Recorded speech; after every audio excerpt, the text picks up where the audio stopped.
I remember the final race of my college career like it was yesterday. The bus ride back, the final night with the team. It felt like that chapter of my life closed so fast. One day I was a college athlete, the next I wasn't. What happens when it all ends? My name is Grayson Miller.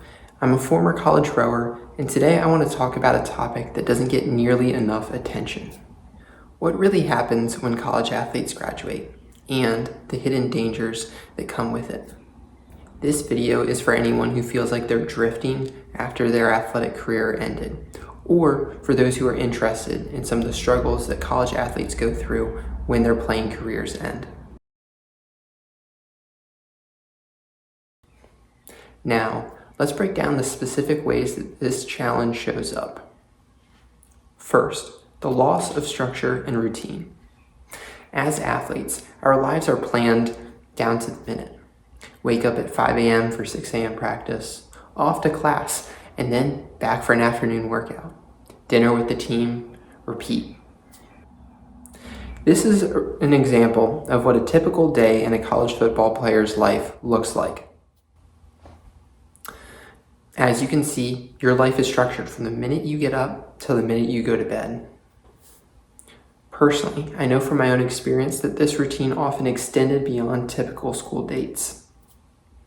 Often, school breaks such as fall break, winter break, spring break, and even summer were the most effective. We typically stayed at school to train for all or even just part of each of these breaks. Your sport and your team becomes the number one thing in your life.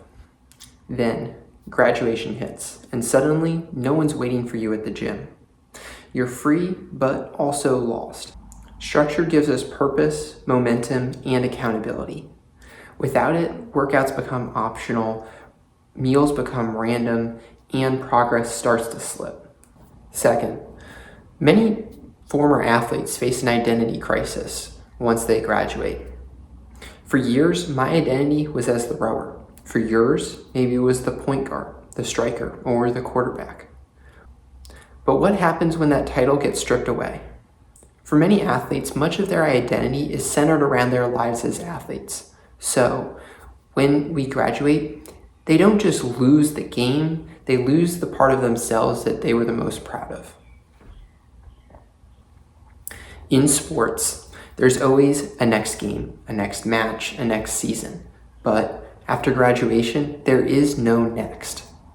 No championship to chase, no lineup to crack.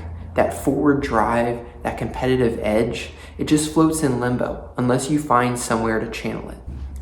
Post-Olympic depression is a real thing, with even high-profile athletes such as Michael Phelps having talked about the crushing depression he felt post-games.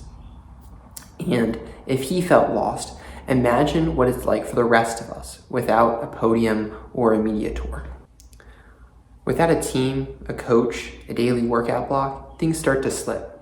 Even if you try to recreate your training on your own, those workouts that used to feel easy when you were doing them with the team now feel like you're climbing Mount Everest now that you're on your own at your own home. You lose access to strength coaches, diet plans, therapy, recovery tools. All that support just vanishes. Some athletes gain weight, others burn out trying to do their old workout plans. Some, post-college, give up, thinking, what's the point? But your body still needs movement, and your mind still needs that outlet. The trick is learning to train in a way that fits your new life, not your old schedule. 4, mental health challenges. Leaving your sport doesn't just take away the workouts. It takes away one of the most reliable mental health tools you had. Consistent movement, structured routine, and daily connection with your teammates. Without realizing it, many athletes relied on their sport to manage stress, regulate emotions, and provide a sense of belonging. When that disappears, it often creates a silent vacuum. You're not just losing your sport, you're losing your outlet, your people, and sometimes your sense of emotional stability. On top of that, there's a mental weight that often goes unnamed. The quiet grief of losing something that shaped you, the guilt of falling off your training, and the confusion of feeling off even when everything seems fine on paper. A meta-analysis of the time point prevalence of anxiety and depression in athletes found that athletes recorded over double the levels of the general population. This is due in part to the loss of athletic identity suffered, especially when athletes didn't leave on their own terms. It's not a matter of toughness, it's a matter of transition, and we're only beginning to understand how much support that really takes. And while these struggles often feel very personal and isolating, the truth is they're part of a much bigger pattern that affects hundreds of thousands of athletes every single year. When we talk about the struggles that athletes face after college, we're not just talking about a handful of people, it's millions. Let's break it down. There are over 26 million kids who play sports in the US. From there, approximately 8 million will play sports in high school, and of those, only 460,000 will play sports in college. And out of all those college athletes, only around 9,200 will play professionally. That means that less than 2% of all college athletes and only 0.03% of all those who played as kids will play professionally. For those that played in college, that means that for 98% of them, the last game, the last match, the last race will likely be in college. And then they're suddenly dropped into the real world without the structure, identity, and athletic community that they've spent years building their lives around. This isn't a niche issue. It affects hundreds of thousands of former athletes every single year, all trying to ask themselves the same question: what now?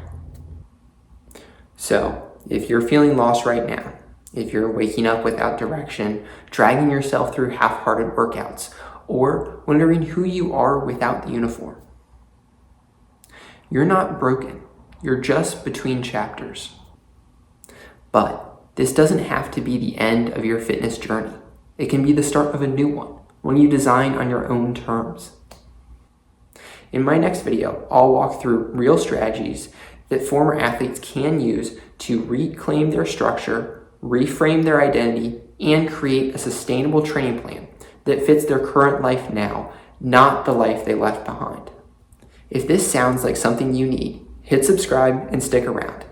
Your best chapter might still be ahead.